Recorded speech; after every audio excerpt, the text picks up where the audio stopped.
계속해서 우리 교회 비전에 대해서 이야기를 나누도록 합니다. 지난주에는 야외 예배 때문에 설교를 잠깐 스킵했지만 다섯 번째 비전인 서로 사랑하며 서로 울고 웃는 교회에 대해서 계속해서 이야기하려고 합니다. 첫 번째 설교가 교제에 대해서 말을 했죠. 교제의 공동체. 근데 오늘은 사랑의 공동체에 대해서 이야기를 하려고 합니다. 정말 우리들은 바쁜 삶을 살아요. 저도 일주일을 시작하게 되면은 오늘 이번 주에는 무엇을 해야지 하는 것 때문에 잘 적어놔요.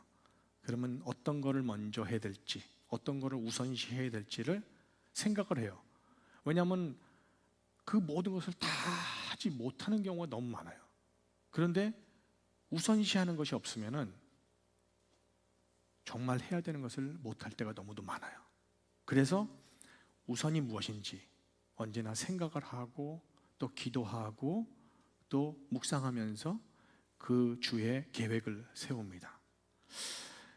우리가 무엇을 우선에 두느냐에 따라서 행동이 달라집니다. 그렇죠? 내 우선이 먹는 거면은 쿠킹하는 거에 많은 시간을 보내겠죠. 근데 내 우선이 아이들처럼 오락하고 비디오 게임 하는 거면은 먹는 거는 뒷전이에요. 그것에 많이 초점을 두겠죠. 신앙생활도 마찬가지입니다. 기도에 초점을 두시는 분은 기도를 더 많이 하실 거고, 봉사에 초점을 두시는 분은 봉사를 더 많이 할 거예요. 오늘 말씀도 한마디로 말하면 어떤 것이 우선이 되어야 합니까? 라는 그런 질문이에요. 오늘 말씀을 보면 율법교사, 율법학자가 예수님께 질문을 합니다. 유대인들이 지켜야 하는 법은 굉장히 많아요. 그래서 이 사람들이 이렇게 물어봅니다. 우리 유대인들이 지켜야 하는 율법이 계명이 정말 많죠? 예수님도 아시지 않습니까? 그런데 그 중에 가장 중요한 것, 가장 우선이 되는 법은 당신은 무엇이라고 생각합니까? 예수님이 잘 가르치고 예수님이 이 사람들 생각하기엔 잘난 척을 하는 것 같으니까 한번 테스트를 해보고 싶었어요. 당신이 한번 얘기 좀 해보세요. 유대인들의 법을 보면 유대인들이 총 지켜야 할 법이 613개가 있어요. 얼마나 많아요. 613개 다 읽는 것도 힘든데 그것을 다 알려면 얼마나 힘들겠어요. 그 중에 크게는 두 가지로 이 법이 나눠지는데, 하나는 행령, 그리고 또 하나는 금령. 그러니까 하나는 해야 되는 일과 하지 말아야 되는 그런 법으로 나눠집니다. 행령은 지켜야 하는 법인데 한 248개가 있어요. 지켜야 하는 법들이. 그것도 좀 많죠. 예를 들어서 행령이 어떤 것이냐면 신명기 6장 5절을 보게 되면 당신들은 마음을 다하여 뜻을 다하고 힘을 다하여 주 당신들의 하나님을 사랑하십시오 라고 하는 것이, 이것이 바로 지켜야 하는 법입니다. 이들이. 또 하나가 있어요. 출애굽기 23장 12절에 너희는 엿새 동안 일을 하고 일의 날에는 쉬어야 한다. 이것도 지켜야 하는 법이에요. 그래서 유대인들이 이걸 굉장히 철저하게 지켜요. 그렇죠? 이분들이 안식일들을 굉장히 철저하게 지켜요. 또 가난한 사람을 구제하는 것에 대한 행령도 있습니다. 너희 동족 가운데 아주 가난해서 도저히 자기 힘만으로는 살아갈 수 없는 사람이 너희 곁에 살면 너희는 그를 돌보고 도와주어야 한다고 말을 합니다. 이것도 지켜야 하는 법이에요. 또 부모를 공경하라, 노인을 공경하라, 이러한 법도 많아요. 즉 행령은 지켜야 하는 법이에요. 또 금령이 있어요. 하지 말아야 되는 것들. 이게 365개예요. 1년이 365일이니까 매일 하나씩 읽으면은 1년이 되어야지 다 읽을 수가 있어요. 그렇죠? 예를 들어서 출애굽기 20장 3절에는 너희는 내 앞에서 다른 신들을 섬기지 못한다 라고 하는 게 금령이에요. 하면 안 돼요. 하나님 외에 다른 신을 섬기는 것을 하면 안 돼요. 또 재판관은 불의를 행해서는 안 된다, 또 뇌물을 받아서는 안 된다라는 그런 금령도 있어요. 또 재밌는 것이 또 하나 있어요. 레위기 19장 16절을 보게 되면 이 사람 저 사람에게 남을 헐뜯는 말을 퍼뜨리고 다녀서는 안 된다라는 말이 있어요. 혹시 이거 아셨어요? 이게 성경에 있는지? 이런 거 읽으면 솔직히 가슴이 뜨끈뜨끈해요. 그렇죠? 남의 말 안 하는 사람은 없어요. 그렇죠? 모든 사람들이 남의 말 해요. 근데 성경에 이렇게 나와 있어요. 남의 말을 하면 안 된다. 솔직히 남의 말을 하게 되면은 자기도 모르게 좀 안 좋은 얘기를 하게 돼요. 그렇기 때문에 성경에서 꼭 나왔어요. 남의 말을 하지 말고 여러 가지 루머를 퍼뜨리는 것이 율법으로 금지가 되어 있어요. 이렇게 613개, 248개의 지켜야 하는 법과 365개의 지키지 말아야 하는 법이 이렇게 많으니까 이 율법 교사가 물어보는 거예요. 예수님한테. 당신도 알지 않습니까? 613개나 되는 그 법 중에 당신 생각에는 도대체 가장 으뜸인 법이 어떤 것입니까? 아마 이 사람들은 두 가지의 인텐션이 있었다고 생각해요, 저는요. 하나는 자기들도 언제나 이런 질문을 받았을 것이라고 생각이 돼요. 그렇잖아요. 보통 사람들이 너무 법이 많으니까 율법 교사들한테 와서 도대체 이게 너무 많은데 한번 좀 서머라이즈를 해주든지 아니면 이게 어떤 법이 가장 중요한지 좀 얘기해 주세요. 그런데 이 사람들이 대답할 수가 없었어요. 그러니까 어떤 때는 좀 자존심도 상했겠죠? 그러니까 예수님한테 한번 물어봐서 예수님께서 대답해 주면은 이거 괜찮은 대답인데 하면은 그 다음부터 자기네들이 물어보는 사람들은 생색내면서 답변해 주면 돼요.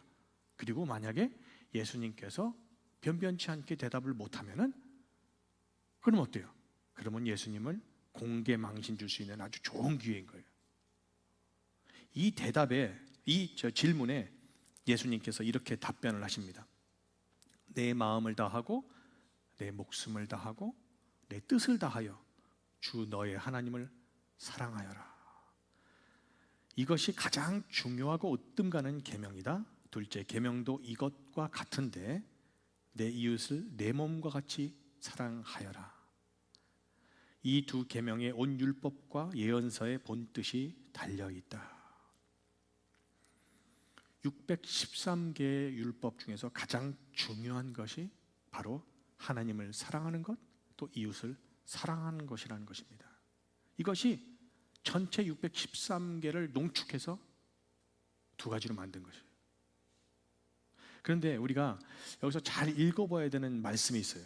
어떤 때는 쉽게 지나칠 수도 있고 그냥 모르고 지나칠 수도 있는 말이 있어요. 중요한 말씀은 본문에 나오는 이것과 같은데라는 말입니다. 보통 이런 단어는 그냥 지나치잖아요. 근데 이게 왜 중요하냐면 둘째 계명을 이야기하시면서 이렇게 말씀을 시작하십니다. 둘째 계명도 이것과 같은데. 이것은 무엇을 말하죠? 첫째 계명을 이야기하는 거예요. 첫째 계명과 같은데, 그러니 둘째 계명도 첫째 계명과 같다라는 말이에요. 영어 성경은 조금 더 이해하기 쉽게 번역을 해놨어요. Living Translation을 보면은 equally important 이렇게 말을 했어요. 그러니까 모두 이 두 개가 equally important, 동등하게 중요하다는 말이에요. 하나가 더 중요하고 하나가 덜 중요한 게 아니고 1번, 2번이 아니라 둘 다 1번이라는 소리예요. 하나님과 우리 사이에 우리가 하나님을 사랑하는 것도 중요하지만 우리 이웃을 사랑하는 것도 equally important, 동등하게 중요하다는 것이에요. 정말 중요한 말씀입니다. 어떤 때는 우리가 하나님과의 관계만을 너무 중요시하다 보면은 옆에 있는 이웃들과의 관계를 생각하지 않는 경우가 많아요. 그런데 오늘 성경을 통해서 이 두 가지 말씀이 다 중요하다는 것을 우리에게 깨닫게 줍니다. 오늘 말씀에서 중요한 것은 예수님께서 가장 큰 계명, 가장 우선되는 것이 사랑이라고 말씀을 하십니다. 우리들은 자녀들을 키울 때 자녀들을 보고 잘못된 것을 지적할 때가 많아요. 그런데 우리도 지키지 못하면서 자녀들에게 요구하는 경우가 많아요. 가끔 한국 드라마를 보게 되면 인생에서 실패했다고 생각하는 어떤 아버님들이 조그만한 상에 소주 한 잔을 마시면서 이야기를 해요, 맨날. 그러면서 그 아이들한테 얘기를 해요. 야, 너는 나처럼 살지 말어. 그런데 부모가 변하지 않으면 자녀들도 변하지 않아요. 저는 언제나 이야기하는 것이 우리가 몇 살이 된 것이 중요하지 않아요. 우리가 나이가 적든 많든 우리는 계속해서 주님 안에서 변하기를 노력해야 돼요. 늦지 않았어요. 죽을 때까지 노력을 해야 돼요. 그래야지 우리가 다음 세대의 본이 될 수가 있어요. 예수님께서는, 하나님께서는 우리의 영의 아버지세요. 근데 영의 아버지가 우리한테 그냥 잔소리만 하지 않으시잖아요. 본을 보여주셨잖아요. 우리가 이것을 잘 알아야 돼요. 하나님께서, 우리 예수님께서 하나님을 이렇게 사랑하라 하라고 그러셨는데 자기는 안 하시고 우리 보러 사랑하라고 그러시지 않으셨어요. 그렇잖아요. 내가 먼저 이렇게 사랑했으니까 너희도 사랑해라. 어떤 분이 책에 이렇게 쓰셨어요. 다른 종교들은 우리가 신을 찾기 위해서 노력하는 거라고. 계속해서. 신은 저기 있는데. 근데 우리 기독교는 뭐예요? 하나님께서 먼저 오셨어요. 우리가 생각지도 못할 때. 하나님께서 먼저 사랑하셨어요. 우린 그 사랑에, 그 오심에 우리가 리액션을 하는 거예요. 그렇기 때문에 오늘의 이 말씀을 들을 때 저희들이 잘 생각해야 돼요. 하나님께서 우리한테 마음과 뜻과 정성을 다해서 목숨을 다해서 사랑하라는 것을 잘 생각해야 돼요. 왜? 우리한테 잔소리하는 것이 아니에요. 먼저 몸소 보여주셨어요. 이것이 중요해요. 오늘 말씀이 구약 신명기 6장 4절 9절에 나오는 말씀인데 이렇게 나와 있습니다. 이스라엘은 들으십시오. 주님은 우리의 하나님이시요 주님은 오직 한 분뿐이십니다. 당신들은 마음을 다하고 뜻을 다하고 힘을 다하여 주 당신들의 하나님을 사랑하십시오. 이 말씀은 유대인들의 쉐마 기도 중에 하나예요. 이 쉐마 기도는 유대교에서 가장 중요한 기도 중에 하나입니다. 그래서 유대인들은 이 기도를 하루에 꼭 2번씩 해요. 아침과 저녁에 외우면서 하나님께 기도하면서 하나님께 믿음과 사랑을 표현하는 아주 중요한 신앙 고백입니다. 우리가 하나님을 사랑하되 마음을 다하고 목숨을 다하고 뜻을 다하여 사랑하라는 이 말씀, 아주 중요한 말씀입니다. 그렇다면 마음을 다하여 사랑한다는 것은, 하나님을 사랑한다는 것은 무엇을 의미할까요? 제가 생각하기에는 마음을 다하여라는 것은 겉으로만 사랑하는 척하지 말라는 거예요. 한마디로 진심으로 사랑하는 것입니다. 정말 많은 사람들이 하나님을 사랑하는 척하는 경우가 많아요. 봉사하는 척, 믿음 있는 척, 경건한 척, 온유한 척. 근데 이런 것은 오래 못 가요. 그렇죠? 척하는 거 쉽지 않아요. 액팅하는 게, 뭐 영화를 보면은 그분들이 그 순간에는 액팅할 수 있어요. 근데 삶에서도 그렇게 살 수 있지는 않잖아요. 하나님께서는 제가 말씀드린 것처럼 우리를 사랑하는 척 하시지 않으셨어요. 저는 이것을 계속 강조하고 싶어요. 십자가에 못 박혀 돌아가시는 거 쉽지 않아요. 어떻게 그게 쉽겠어요? 제가 언제나 말씀드리죠. 내가 능력이 있으면서 내가 다 물리칠 수 있는데도 십자가에 돌아갈 수 있는 것은 오직 사랑뿐이에요. 우리를 사랑하셨기 때문에. 고통과 모든 것을 다 참으셨어요. 마음을 다하여 사랑한다는 것은 희생이 따릅니다. 희생 없이는 마음을 다해서 사랑할 수가 없어요. 우리의 편안함이나 욕심을 내려놓고 하나님을 위해 희생하고 봉사하는 것이 바로 마음을 다하여 하나님을 사랑하는 것입니다. 마음을 다하여 사랑하는 것은 우리의 감정으로만 사랑하는 것이 아니에요.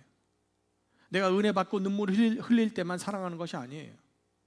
우리가 생각하는 것, 결정하는 것, 행동하는 것 모두 하나님을 생각하고 우선시하는 삶을 사는 것이 바로 마음을 다해서 사랑하는 것입니다. 또 두 번째로 성경은 하나님을 목숨을 다하여 사랑하라고 하십니다.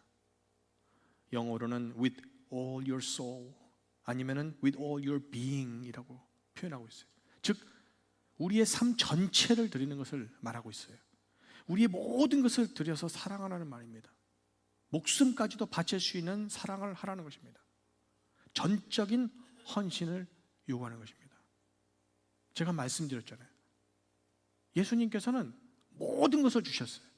일부만 조금만 주신 것이 아니에요. 그것에 우리도 반응하여 하나님께 모든 것을 드려야 돼요. 우리는 어디까지는 사랑할 수 있어요. 그렇지만 전부를 바쳐서 목숨을 바쳐서 사랑하라고 하면 주저하게 됩니다. 쉽지 않아요. 그렇죠? 저도 모든 것을 다 포기하고 하나님을 사랑하라고 하면은 저도 머뭇머뭇거리게 될 거예요. 그렇지만 예수님은 자신의 모든 것을 우리 위해 희생하셨습니다. 아브라함이 이삭을 100세에 얻었어요. 정말 얼마나 좋았겠어요? 100세의 아들을 얻었으니 정말 눈에 넣어도 아프지 않았을 것 같아요. 그런데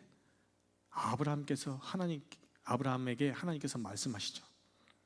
내가 그렇게 아끼는 이삭, 내 목숨과도 바꿀 수 있는 그 바로 너의 아들 나한테 바쳐라. 정말 이 말도 안 되는 일이 일어났어요.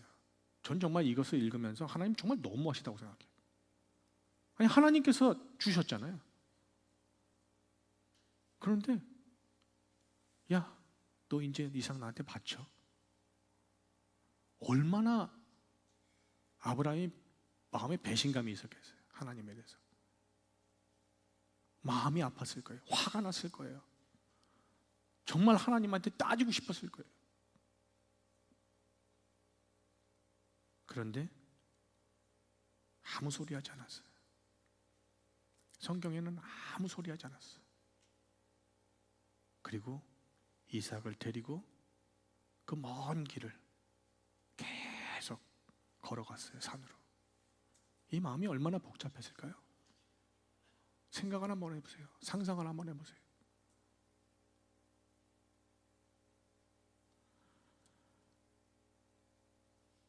물론 아브라함도 말도 안 되는 요구라고 생각을 했어요. 제가 생각해요. 그래요. 성경에는 기록이 되어 있지 않았지만 아브라함이 네 그리고 아주 그냥 기쁘게 절대 안 그랬어요. 사람인데 어떻게 그럴 수 있어요? 말도 안 되는 생각이라고 했을 거예요.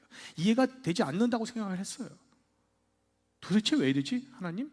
아마 계속 걸어가면서 이삭이 옆에서 말을 걸어도 그 생각 때문에 답변도 못했을 거예요. 그런데 아브라함은 순종했어요. 힘든 일이지만 순종했어요. 이것이야말로 목숨을 다해 하나님을 사랑하는 것이 아닌가 하는 생각이 듭니다. 그런데 중요한 것은 순종의 결과가 더 큰 축복이었어요. 순종하면 손해볼 것 같고 내가 가지고 있는 것을 뺏길 것 같은데 이상하게 순종하니까 더 큰 축복을 받았어요. 순종은 언제나 믿음이 바탕이 되어야 합니다. 하나님께 순종할 수 있는 것은 하나님께서 우리를 사랑하신다는 것이 바탕이 되어야만 순종할 수 있습니다. 누가복음 11장에 이렇게 말씀하세요. 너희 가운데 아버지가 된 사람으로서 아들이 생선을 달라고 하는데 생선 대신에 뱀을 줄 사람이 어디 있으며 달걀을 달라고 하는데 전갈을 줄 사람이 어디에 있겠느냐. 너희가 악할지라도 너희 자녀에게 좋은 것들을 줄 알거든 하물며 하늘에 계신 아버지께서야 구하는 사람에게 성령을 주시지 않겠느냐. 순종할 수 있는 사람은 하나님은 신실하신 분이라는 것을 믿는 사람입니다. 순종할 수 있는 사람은 하나님은 진리라는 것을 믿을 수 있는 사람입니다. 순종할 수 있는 사람은 하나님께서는 우리를 향한 선한 계획을 가지시고 언제나 좋은 것으로 주신다는 그런 절대적인 믿음을 가진 사람만이 순종할 수 있습니다. 목숨을 다하여 하나님을 사랑하는 사람은 하나님께 순종하는 사람입니다. 이 순종은 하나님을 향한 깊은 신뢰와 믿음, 사랑이 있는 사람만이 가능합니다. 마지막으로 뜻을 다하여 사랑하라고 말씀하십니다. 마음도 중요하고 목숨을 바치는 것도 중요하지만 우리의 생각도 굉장히 중요합니다. 그래서 우리의 생각을 통해서도 하나님을 사랑하는 것입니다. 하나님의 뜻을 다하여 사랑한다는 것은, 하나님을 뜻을 다하여 사랑한다는 것은 우리의 생각을 하나님의 그 뜻에, 계획에 맞추어 나가는 것입니다. 우리의 사고방식과 결정을 하나님의 뜻에 맞추어 나가는 것을 의미하고 있습니다. 우리가 예배를 통해, 또 기도를 통해, 또 찬양을 통해, 또 말씀을 통해 은혜를 받습니다. 그런데 다음으로 해야 하는 것이 무엇이냐? 하나님의 뜻에 따라 선택하고 결단하고 결심하는 것입니다. 아무리 은혜를 많이 받아도 결단을 향한 우리의 의지가 따르지 않으면 그것은 아무 소용이 없어요. 그냥 은혜 한번 받은 걸로 끝나요. 감정적인 걸로 끝나요. 그래서 우리가 예배 때 말씀을 듣고 나서 마지막에 결단 찬송이라는 것이 있어요. 이때가 말씀을 듣고 나서, 이 말씀을 듣고 나서 하나님, 나는 부족하지만 하나님께서 말씀하신 대로 살기를 원합니다. 그래서 우리가 통성 기도하는 거예요. 합심 기도하는 거예요. 찬송하고. 왜? 하나님께 말씀을 드리는 거예요. 주님, 하나님의 뜻대로 살기를 원합니다. 그냥 말씀 들은 것만으로 그냥 머릿속에 저장하지 않고 이것을 나의 삶에 체험하기를 원합니다. 그러기 위해서 결단하는 거예요. 결단할 때 성령께서 역사하셔야지 우리가 결단한 대로 살 수 있어요. 그렇잖아요. 우리 인간은 연약해요. 아무리 내가 오늘 결단해도 내일 되면 결단이 무너질 수 있어요. 그렇기 때문에 기도할 때 주님, 성령님 함께 해주세요. 정말 하나님께서 원하시는 대로 살기를 원합니다. 그래서 은혜 받은 것이 내일 되면 그냥 쓱 없어지지 않고 내일도, 모레도, 일주일 뒤에도, 1년 뒤에도 계속해서 그 은혜를 통해서 우리의 삶이 변화되는 거예요.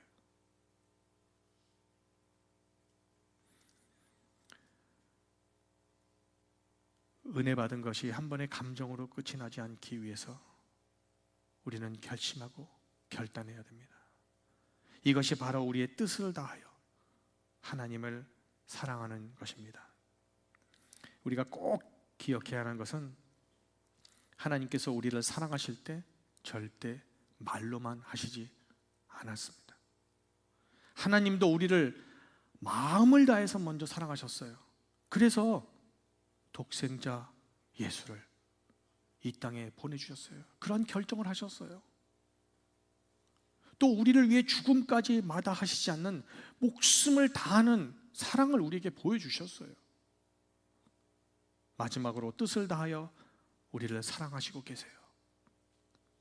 한 번의 사랑으로 끝이 나지 않고 영원히 변함없는 사랑으로 어제도 오늘도 내일도 영원히 우리를 사랑하시고 우리에게 찾아오십니다. 우리는 이것을 기억해야 합니다. 우리는 이것을 기억할 때에, 우리가 이것을 체험할 때에 우리도 하나님을 똑같이 사랑할 수 있는 거예요. 우리도 하나님의 사랑을 기억하고 체험하면서 하나님을 우리의 마음을 다해, 또 우리의 목숨을 다해, 뜻을 다해 사랑하는 성도님들이 다 되시기를 주님의 이름으로 축복하고 기도합니다.